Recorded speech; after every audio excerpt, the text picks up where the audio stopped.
Bom, gente, eu vou cumprimentar aqui já do outro lado da tela para começar o diálogo conosco aqui no Faixa Livre, o historiador, escritor e professor de literatura comparada na Universidade do Estado do Rio de Janeiro, a UERJ, João César de Castro Rocha. Professor João César, bom dia.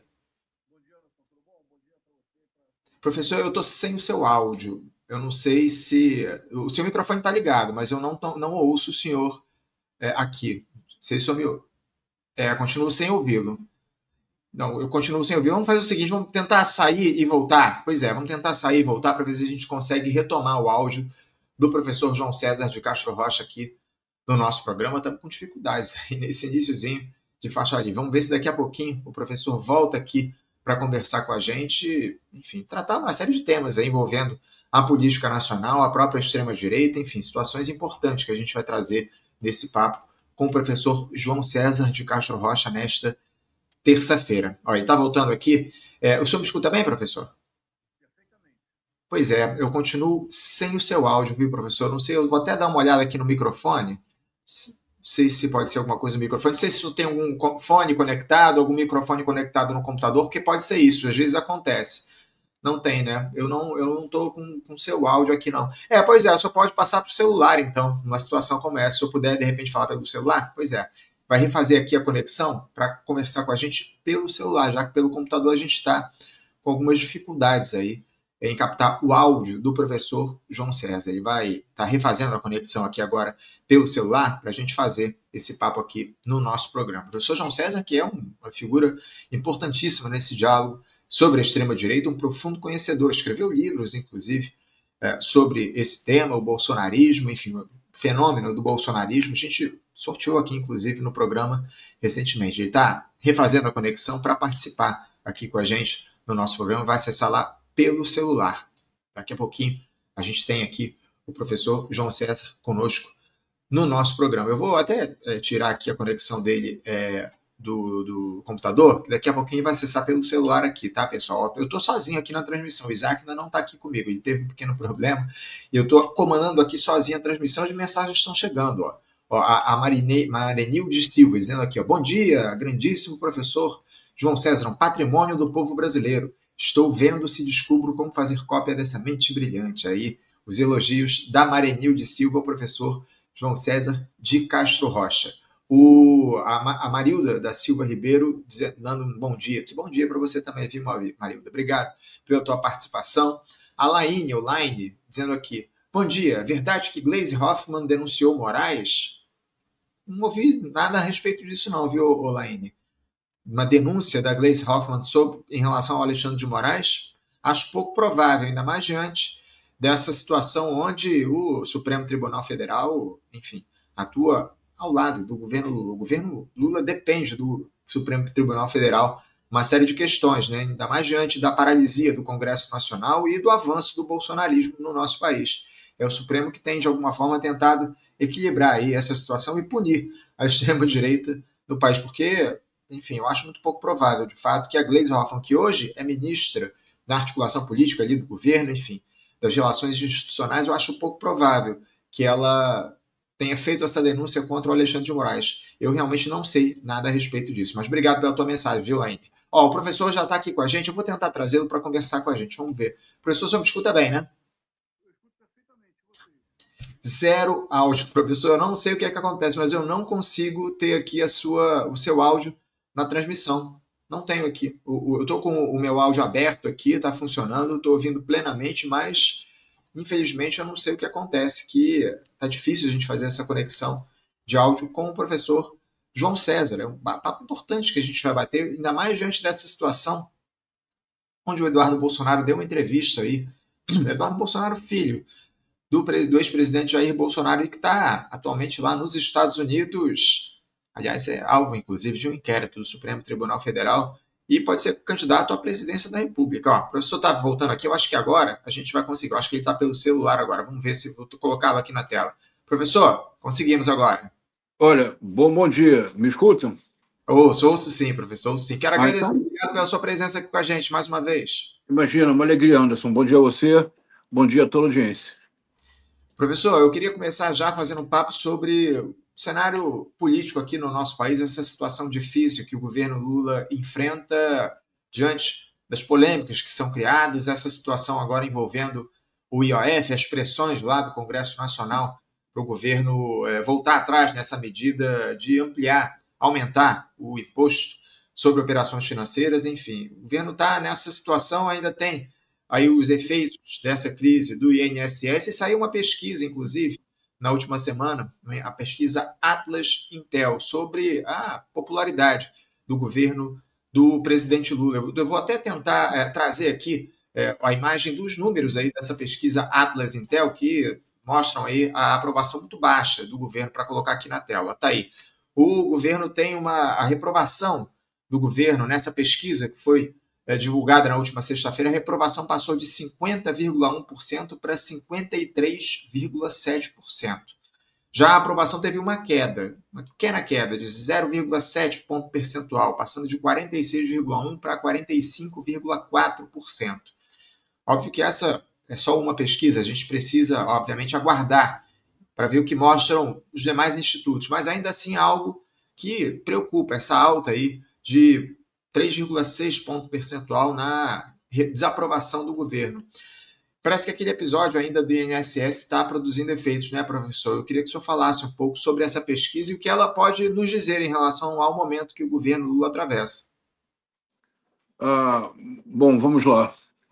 Estamos em junho de 2025. A eleição agora, ela dista apenas algo próximo a 16 meses. 16 meses, o resultado final das eleições, outubro de 2026. Nós chegamos numa situação bastante crítica, eu creio. O governo precisa reagir, Anderson. Não é possível aceitar eternamente essa chantagem.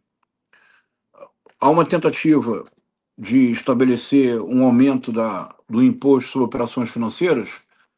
A elite financeira representada pelo Centrão, a elite financeira reage de imediato, com a eterna luta de classes.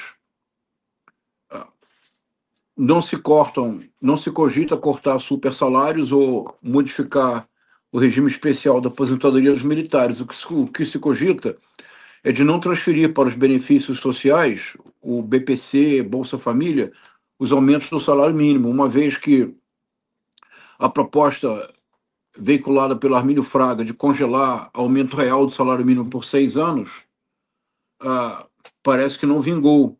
Mas nós esquecemos que essa proposta do Armínio Fraga não é uma proposta nova, Anderson. Entre 2016 e 2022, o aumento real do salário mínimo foi 0. Com o governo Lula, nos 2 primeiros anos, houve 2 aumentos reais de salário mínimo. Você viu, por acaso, uma convocação de cadeia de rádio e televisão no presidente Lula para esclarecer para o povo fazer a diferença? Nada. Eu não vi. Você viu o Armínio Fraga dar várias entrevistas propondo o congelamento? Pois é. Eu vi. Você viu reuniões da XP, HY, ABC, 123, o que seja, esclarecendo que com o aumento do salário constante do salário mínimo, a economia brasileira jamais chegará ao rumo certo? Você viu isso, não viu, Anderson? Uhum. Você vê a revista Veja, Folha de São Paulo, Estado de São Paulo, Globo, o tempo todo fazendo encarga contra qualquer iniciativa do governo? Uhum. Então eles estão errados? Não. Eu me explico o que eu estou dizendo. O lado deles é claro. O lado deles é o rentismo, a elite financeira, os eternos donos do poder no Brasil. Eles estão errados de lutarem por isso? Não, porque não esse é o lado deles. Quem é que está errado nesta equação? É o governo. O governo tem que compreender que não existe mais a possibilidade de governar o Brasil como o presidente Lula governou nos 2 primeiros mandatos, porque o legislativo se apossou do orçamento. Esse ano são próximo a 60 bilhões, e o legislativo não aceita, exige equilíbrio fiscal, mas não aceita abrir mão de 1 centavo das emendas. A elite exige equilíbrio fiscal, mas não abre mão de receber o pagamento dos juros da dívida pública com uma taxa Selic de 15%. todos exigem tudo, só que não exige nada, até agora, é o governo. Então, Anderson, precisamos de uma guinada de rumos. Sem dúvidas, sem dúvidas. Está muito claro essa rendição do governo aos interesses do andar de cima. Eu acho que um exemplo disso, professor, foi dado no último domingo, porque o presidente Lula ele esteve na Convenção Nacional do PSB, lá em Brasília, que escolheu lá o João Campos, prefeito de Recife, como o novo presidente nacional do partido. Quem também esteve por lá, nessa cerimônia, nesse evento, foi o presidente da Câmara, o Hugo Mota, que vem tomando aí algumas iniciativas que desagradam o governo, como essa exigência que a gente falou ainda há pouco, de que o Palácio do Planalto revogue o decreto que ampliou a cobrança do Imposto sobre Operações Financeiras, o IOF. No entanto, ao invés de o Lula, pelo menos no mínimo, ficar na dele, não falar nada a respeito do Hugo Mota, enfim, desse cidadão, o petista pregou o diálogo, afirmou que a eleição do Hugo Mota para a presidência da Câmara é uma demonstração de que o país começa a viver coisas boas, entre aspas, depois de tantas coisas ruins. Disse que ele será bem tratado pela esquerda e que, abre aspas, ninguém tem a obrigação de aprovar medidas provisórias ou projetos de lei do governo se ele não concordar, fecha aspas. Professor, parece que o presidente, de alguma forma, ele está se perdendo no próprio personagem que ele criou, porque o Lula ele parece que elege aqueles que ele considera os vilões do país, como foi o caso do Roberto Campos Neto, ex-presidente do Banco Central, enquanto faz afagos a outros aí que são tão culpados quanto, ou ainda mais, nesse marasmo em que a gente está. Casos aí do Arthur Lira, do próprio Hugo Mota e do atual presidente do Banco Central, Gabriel Galípolo. Como é que o senhor vê essa questão? Eu acho que é uma questão do... Nenhum de nós aqui vai se arvorar em dar lição de política ao presidente Lula, porque nós temos bom senso, não é verdade, Anderson? Barbaridade. Mas eu acho que é tentar compreender que mudou a correlação de forças de maneira dramática na política brasileira. Quando Lula foi sindicalista, era um momento em que as relações de trabalho eram relações formais, claramente estabelecidas, havia o chão de fábrica, havia no chão de fábrica diferenças importantes. Por exemplo, Lula era torneiro mecânico, possuía uma especialização do SESI, era uma diferença. E se os operários parassem e cruzassem os braços, os prejuízos para as montadoras eram reais, eram concretos, muito objetivos. Havia, portanto, de ambos os lados, elementos de negociação. Da parte do sindicalista Lula, havia uma excepcional comunicação direta com a classe. Da parte das montadoras, havia a possibilidade de aumentar salário. E havia a possibilidade de uma negociação, porque ambos os lados tinham o que oferecer e, sobretudo, tinham o que perder. E como sindicalista, o Lula, de maneira correta, sempre foi, sobretudo, um sindicalista pragmático. Ele defendia uma categoria, ele tinha que obter melhorias para esta categoria. Perfeito. O Lula, quando se tornou presidente em 2002, ele dispunha de algo muito importante entre 2002 e 2010. Primeiro, um crescimento econômico como não voltou a acontecer depois da saída do Lula. Houve ano do Lula, de crescimento do presidente Lula, de crescimento do PIB de 7%. Nunca mais tivemos nada similar. Houve o boom das commodities, mas houve, sobretudo, nos dois primeiros governos do Lula, e por isso ele voltou em 2022, houve um decidido investimento na área social, que não chegou a ser na área da infraestrutura. O presidente Lula talvez não tenha aproveitado a popularidade única que teve para tentar levar adiante reformas de peso. Mas não importa. Mas o presidente Lula dispunha do orçamento, da chave do cofre.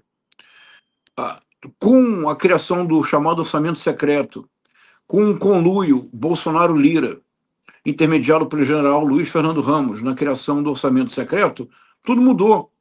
Não existe mais possibilidade de uma sedução pelo orçamento, porque o orçamento foi apropriado pelo Legislativo. O governo não apoiou o ministro Flávio Dino quando o ministro Flávio Dino tentou tocar o dedo na ferida. E o presidente Lula realmente precisa compreender, Anderson, antes que seja tarde. Quando houve a crise em 2015, 2016, quem foi o partido demonizado? Foi só o PT. Houve corrupção? Houve, envolvendo todos os partidos. O principal deles era o PP. Não era nem sequer o PT. Qual foi o partido demonizado? Foi o PP? Não, foi o PT.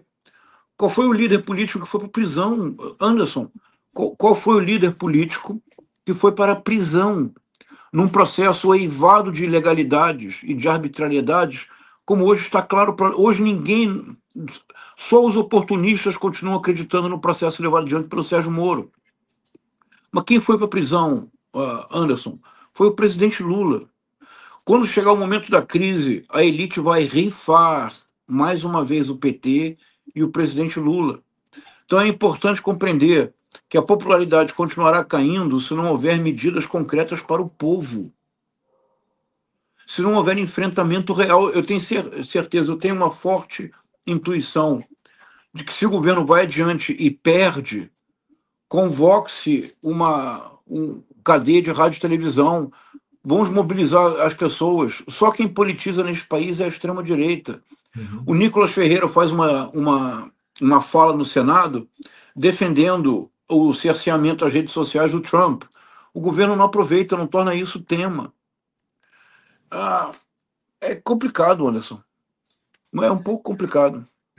A situação não é fácil, mas eu sinto falta da mesma coisa que o senhor diz aqui para a gente. Falta o presidente Lula se colocar mais no diálogo direto com o povo brasileiro, trazer o povo para fazer a luta de classe, levar essa luta de classe para as ruas, como a extrema-direita tem feito, como a direita tem feito dia após dia. No Congresso Nacional, o povo está fora dessa disputa. E quem, acima de tudo, tem capacidade, enquanto principal liderança política do nosso país, para trazer o povo para essa luta é o presidente Lula, é o Partido dos Trabalhadores, que é o maior partido, um dos maiores partidos do nosso país, o maior partido de centro-esquerda do Brasil. Eu queria falar agora um pouco, professor, para sair dessa questão relacionada ao governo, sobre a extrema-direita, né? Porque esse é um outro problema que a gente enfrenta aqui no Brasil ao longo desses últimos anos. Isso porque o deputado licenciado Eduardo Bolsonaro, que está refugiado lá nos Estados Unidos e é alvo de uma investigação, inclusive, no Supremo Tribunal Federal por estar supostamente conspirando contra as instituições brasileiras. Ele deu uma entrevista publicada no fim da última semana na revista Veja, onde disse que o ministro do Supremo Tribunal Federal, Alexandre de Moraes, sairá derrotado dessa tentativa de punir o bolsonarismo porque não teria a verdade ao lado dele, que comete excessivos abusos. Diz também que o Supremo se relaciona com os demais poderes na base da extorsão e admitiu que aceitaria concorrer à presidência no ano que vem, caso seu pai, Jair Bolsonaro, desse a ele essa missão. Não sei se o senhor leu essa entrevista do Eduardo Bolsonaro, mas o que representam essas declarações dele? Preocupam o senhor, especialmente essa possibilidade que ele lançou de ser candidato à presidência no ano que vem? Como é que o senhor viu essa entrevista do Eduardo Bolsonaro? São os últimos estertores do bolsonarismo, é só isso. Veja, você se recorda, Anderson, que há alguns meses atrás, o eminente político e grande conhecedor da realidade brasileira, oh meu Deus do céu, aquele cantor sertanejo, qual é o nome dele? Gustavo Lima? Eu fui aqui brincar. Não, o Gustavo Lima? Gustavo Lima, isso. Você lembra que o Gustavo Lima anunciou a candidatura dele à presidência? Uhum, lembro bem. No mesmo dia, eu participei do Boa Noite da TV 247, com a Tereza Cruvinel, o Florestan Fernandes Júnior. Eles me perguntaram, professor, o que o senhor acha? Eu falei, isso não é nada. Isso é apenas um balão de ensaio. O que ele quer, na verdade, é foro privilegiado. Provavelmente ele se contenta com o Senado. Ele quer um foro, ele quer ser eleito para foro privilegiado, porque ele está sendo investigado em causas muito complexas. Lembra disso? Passou Sim. uma semana e ele abriu mão da candidatura, não foi? Exato. O Eduardo, do que se trata, uma tentativa desesperada do clã Bolsonaro de se manter como protagonista. Como é que você faz isso no poder, na política? Há 3 formas principais, Anderson. Quando você tem um exercício efetivo do poder. Não quer dizer que você foi eleito presidente que você tem exercício efetivo do poder, Anderson. Muitas vezes você é presidente, você perde o exercício efetivo do poder e você entra, a crise principia daí. Lembremos do que ocorreu com a presidente Dilma Rousseff quando o Eduardo Cunha declarou guerra. ela perdeu o exercício efetivo do poder, não é isso? Sim. Todo o cuidado do presidente Lula é evitar que isso ocorra. Daí, todas as tentativas do presidente Lula de aparar arestas. Ele elogiou Arthur Lira publicamente. Agora está elogiando Hugo Mota. O presidente da Câmara é o responsável por pautar a agenda. Se, por exemplo, se ele resolver nunca pautar nenhum projeto que o governo precise, ele não pauta, ele não pode ser obrigado constitucionalmente a pautar. A decisão da pauta pertence ao presidente da Câmara, assim como a decisão da pauta do STF é feita pelo presidente do STF. Essa é a grande prerrogativa.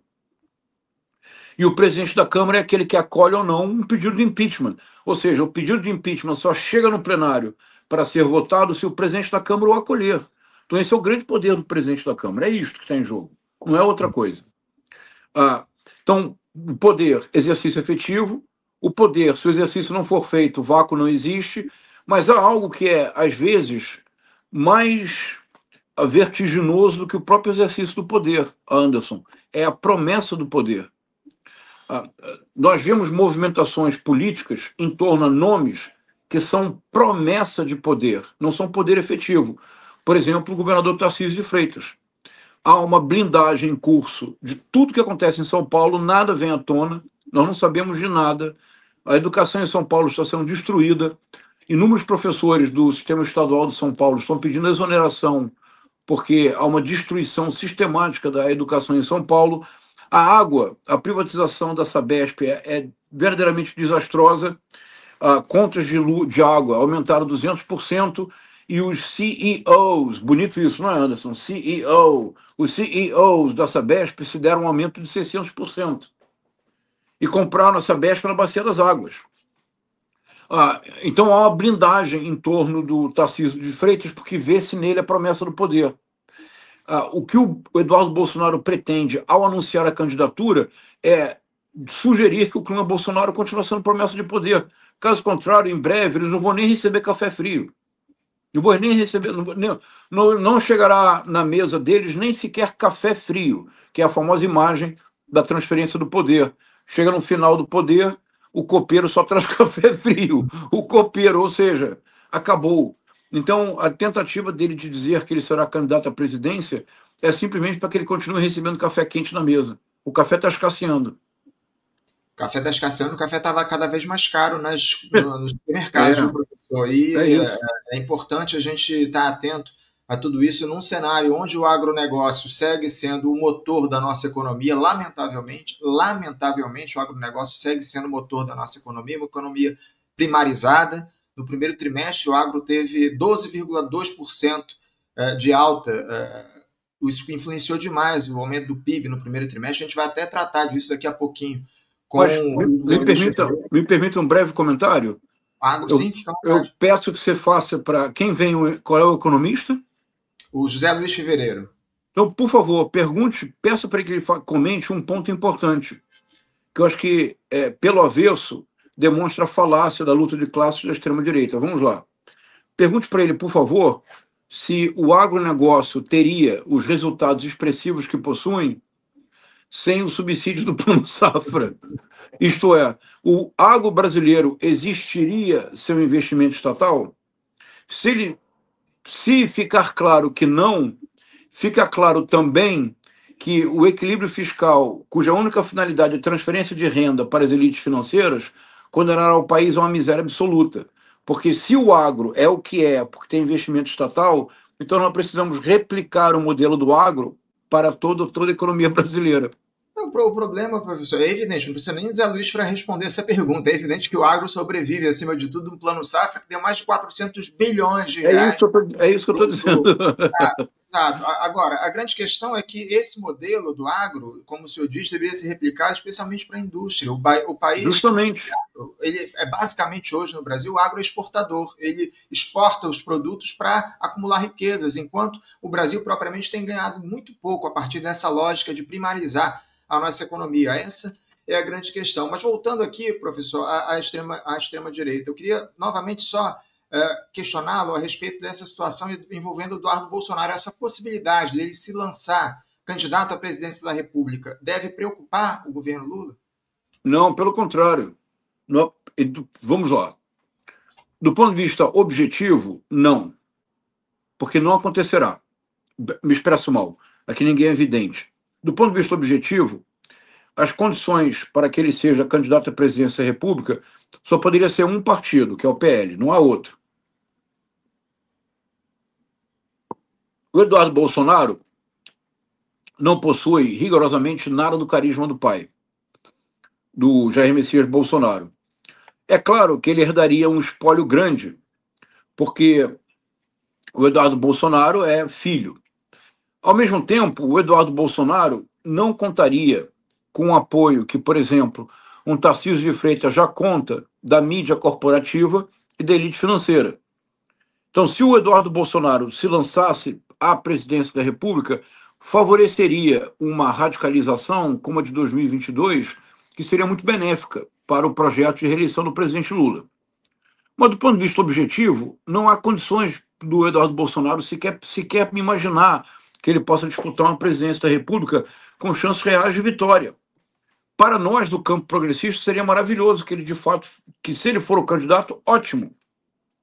Nós reeditamos a Frente Ampla de 2022 com vantagem, porque quando houve a eleição em 2022, não havia da parte do Bolsonaro, do Jair Messias Bolsonaro, nenhuma ação ativa de crime de lesa pátria.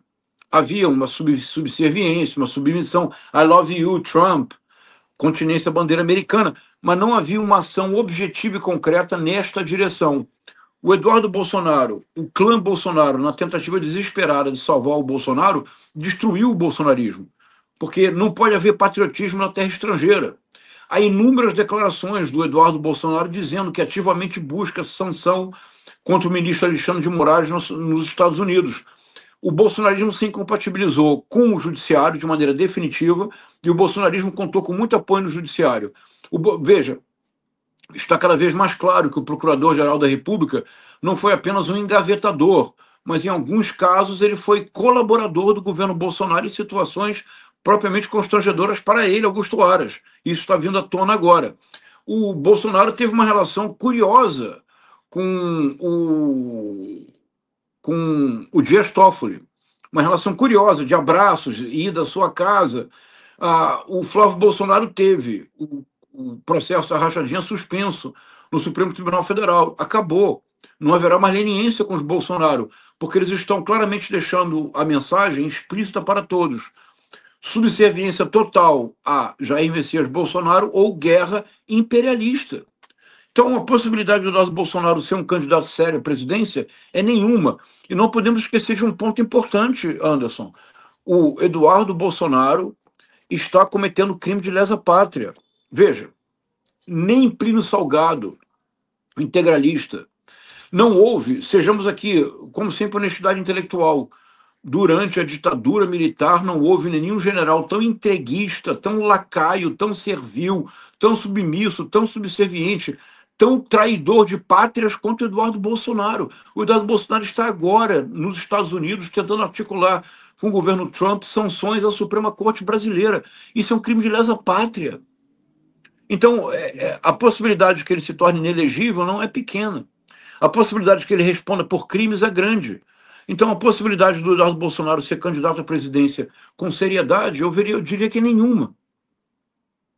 Uhum, então, agora, por que isso está sendo veiculado? É a tentativa desesperada do clã de se manter protagonista. É basicamente isso. Pois é, mas eu ouvi dizer também da possibilidade da própria Michele Bolsonaro ser candidata à presidência no ano que vem. O senhor até já comentou isso aqui com a gente no programa, numa entrevista tempos atrás, questionou essa possibilidade. Você acha que o bolsonarismo está, de alguma forma, atirando para todos os lados aí, a fim de tentar se colocar ou se manter no cenário da política nacional? Michele Bolsonaro, então, também não é uma possível candidata? Isso me parece muito mais uma articulação do Valdemar da Costa Neto, que quer se ver livre o mais rapidamente possível do Jair Bolsonaro e, portanto, do Eduardo Bolsonaro, do que um clamor do sistema político. Então, vamos lá. A Michele Bolsonaro é muito superior ao Eduardo Bolsonaro, isso não há dúvida alguma.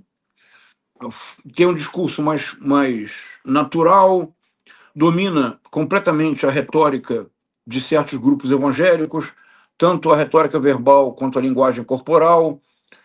Teria um trânsito muito fácil com o eleitorado evangélico. Eu acho que a Michele Bolsonaro, para, por exemplo, uma disputa de Senado no Distrito Federal, seria uma candidata dificilíssima de ser derrotada. Para a presidência da República muda um pouco, Anderson. Eu não vou nem me referir ao despreparo, porque, bom, se Jair Messias Bolsonaro foi eleito, então tudo é possível. Mas vou me referir ao fato concreto de um elemento que pode não afetar o eleitorado evangélico, mas que será, no mínimo, difícil de explicar. Anderson, quando é que você descobriu que a Michele Bolsonaro tinha uma filha de 18 anos? E você é jornalista, Anderson. Pois é, essa informação ficou à sombra por muito tempo, né, professor? Não, ficou à sombra até a véspera do segundo turno de 2022. Uhum. Porque havia receio de que haveria uma espécie de efeito Lurian. Você lembra da ex-companheira do presidente Lula, que veio à tona dizendo que ele queria que eu abortasse em 1989? Foi um escândalo. Nós não somos aqui bolsonaristas, a gente é extrema-direita, portanto vamos manter a elegância. Mas a razão pela qual é incompreensível que do dia 1 de janeiro de 2019 até aproximadamente setembro de 2022, nós não temos visto a primeira filha da Michele Bolsonaro em fotografia oficial no Palácio do Planalto com a mãe. É incompreensível. Nós, em tese, ela só tinha uma filha. Não vou dizer o nome, porque é uma menor de idade, e eu acho que ela foi muito maltratada pela imprensa. Eu não vou dizer o nome da menina. Ela tem uma filha com Jair Bolsonaro. A famosa fraquejada do pai, não é isso? Nas palavras dele. Havia uma segunda filha. Por que nós nunca vimos essa menina no Palácio do Planalto? Por que nós só soubemos da existência dela quando ela se tornou assistente do governador Jorginho em Santa Catarina? É uma explicação difícil. Essa explicação difícil vai remontar ao tempo da Michele Bolsonaro, funcionária da Câmara dos Deputados, onde ela conheceu muitos políticos, entre eles Jair Bolsonaro, com quem teve uma relação enquanto ele era casado. Não preciso ir mais longe, preciso, Anderson? Pois é, né, professor? Não precisa, diante de tudo isso que o senhor trouxe aqui para a gente, ainda mais. O que eu quero dizer, desculpa, Anderson, o que eu quero dizer, para o eleitorado evangélico, isto não fará diferença.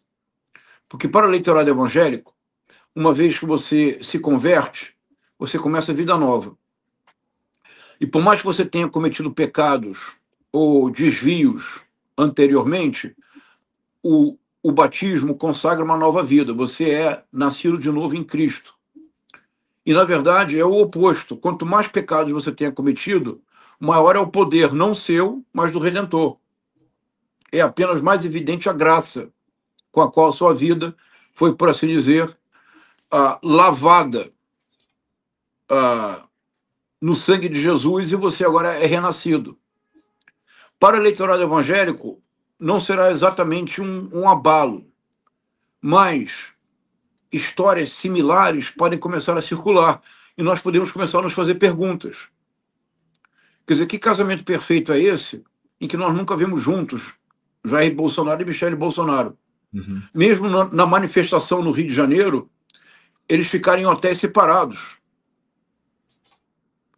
Então, eu não vou entrar em detalhes, não vou seguir nessa linha, porque nenhum de nós aqui é bolsonarista. Eu só quero dizer que numa campanha presidencial, necessariamente tudo isso será motivo de escrutínio.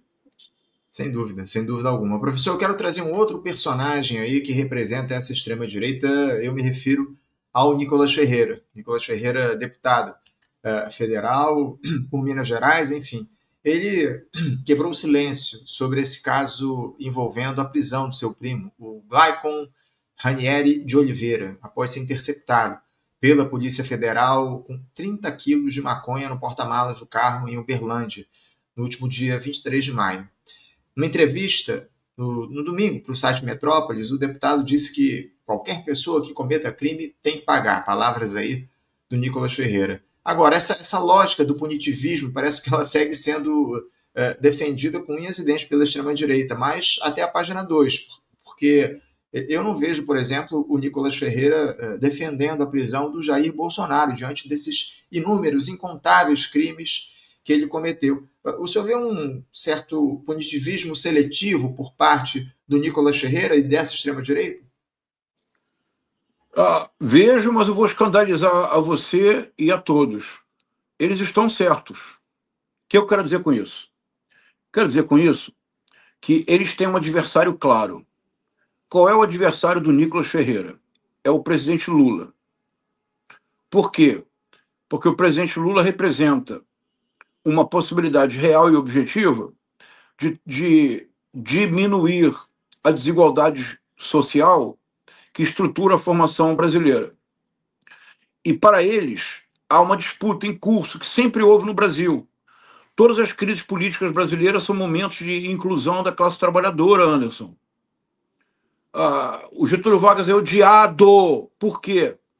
Anderson, o Getúlio Vargas era odiado. Por quê? Porque o Getúlio Vargas, com todos os limites, apesar da ditadura do Estado Novo, o Getúlio Vargas criou uma estrutura de assimilação crescente da classe trabalhadora para controlá-la, discipliná-la, não importa. Antes do Getúlio Vargas, nunca tinha tido nesse país nenhuma espécie de lei trabalhista. Antes de Getúlio Vargas, o Getúlio Vargas, que era o Washington Luiz dizia que questão social era questão de polícia. Estão me escutando, Anderson? Ouço bem sim, professor. Fica à vontade. Tá. Eu achei, pá. Questão social era questão de polícia. O Getúlio Vargas foi odiado. Mesmo depois da morte, ele continuou sendo odiado. O ódio ao Getúlio Vargas se transferiu ao João Goulart, que foi deposto. Iniciou-se uma ditadura de 21 anos. A extrema-direita, a Faria Lima, Nicolas Ferreira e tutti quanti odeiam o presidente Lula, odeiam o Partido dos Trabalhadores, porque eles odeiam a simples possibilidade de que os privilegiados perderão 1% dos seus privilégios para que os mais desfavorecidos ganhem 5% de benesses. Essa equação para eles é inaceitável. Então, o que eles fazem? Eles fazem política 24 horas por dia. Eles estão errados, Anderson? Não! Quem é que está errado? Somos nós. Nós é que estamos errados. Quem é que está hoje? Hoje, quem é que politiza a classe dos Uber, dos entregadores, dos deliveries? Eles. São eles que dizem: vocês são empreendedores, não aceitem CLT. CLT é uma prisão cuja única finalidade é dar dinheiro para um governo corrupto. E os entregadores acreditam. Por que os entregadores acreditam? Tem alguém lá do nosso lado conversando com os entregadores? Não. Quando surge um movimento como o fim da escala 6x1, vida além do trabalho, o VAT, o governo encampou abertamente essa campanha. O governo disse: ótimo, vamos enviar um projeto para o Congresso para defender. O governo fez isso, Anderson? Não. Agora, Nicolas Ferreira foi dar entrevista dizendo que seria um desastre para a economia brasileira. Foi. Então, Anderson, que eles estão jogando o jogo deles. Nós é que estamos, por enquanto, apenas lustrando a chuteira, ajeitando o meião e vamos levar gol da França, de novo. Estamos assistindo, lamentavelmente, a estudo de camarote. Essa é a grande questão que está colocada. Ainda mais, eu não sei se o senhor... Desculpa, me permita acrescentar algo em relação eu acho que eu posso ir 5 minutos além do nosso tempo previsto. O nosso tempo vai até às 9. Se o senhor puder ficar, não tem problema. Tá, porque tivemos aquele problema no principal, eu saio correndo e deixo meu filho na escola. Vamos lá. Nicolas Ferreira. Nós não somos bolsonaristas. Nós temos que jogar o jogo político. Se o primo dele é traficante, isso não afeta o Nicolas Ferreira. Vamos lá. Não afeta. Nós podemos chamar atenção para a hipocrisia, isso podemos. Porque se fosse um primo do Lula em situação similar, ele já tinha gravado 20 vídeos, de acordo? Uhum. Então, nesse sentido, podemos chamar, sim, atenção para a hipocrisia. Sim, chamemos atenção para a hipocrisia. Mas não vamos dizer que o Nicolas é traficante. Mas chamemos atenção para a hipocrisia. Mostremos situações em que ele procurou se aproveitar de qualquer nada para transformar num tudo. Agora é um tudo que ele quer transformar num nada. Então chamemos atenção para a hipocrisia. Mas vamos trabalhar politicamente. O Nicolas Ferreira destinou emendas para o município cujo prefeito é seu tio, pai deste rapaz preso por tráfico. Então precisamos exigir que o Nicolas Ferreira explique cada centavo dos 15, foram 15 milhões que ele transferiu, não foi? De emendas? Isso. É preciso que nós politicamente exijamos que cada centavo desses 15 milhões sejam explicados. Percebe, Anderson? Então, politicamente, não vamos gastar nossa energia fazendo uma falsa equivalência. O Nicolas Ferreira, até prova em contrário, não é traficante. O primo dele, preso com essa quantidade de maconha, evidentemente o é. Chamemos atenção para a hipocrisia, porque se tratasse de um parente de 15º grau do presidente Lula, ele já tinha gravado 20 vídeos e o nosso querido amigo Mark Zuckerberg teria feito o vídeo ser visto por 472 bilhões de visualizações, ou seja, 90 vezes, mais de 100 vezes o número de habitantes do planeta Terra, mas tudo é possível com o nosso querido Mark Zuckerberg, não é isso? Perfeito. Ótimo. Chamemos atenção para a hipocrisia, mas há uma questão. Ele, o prefeito, tio do Nicolas Ferreira, precisa explicar como gastou cada centavo. Vamos exigir isto? Vamos exigir, tem que ser exigido tudo isso, né, professor? A grande questão é que isso não é feito, lamentavelmente. Professor, eu estou preocupado e a gente tinha combinado de ficar até 8h45, não quero atrasar o senhor aí no seu compromisso matinal com o seu filho, então, por hora, eu agradeço muito sua participação e a gente continua esse papo numa próxima oportunidade aqui, tá bom, professor? Obrigado, Anderson, bom dia para todos. Bom dia para o senhor, um forte abraço, até a próxima. Conversamos aqui com o João César de Castro Rocha, ele que é historiador também, escritor e professor de literatura comparada na Universidade do Estado do Rio de Janeiro, a UERJ,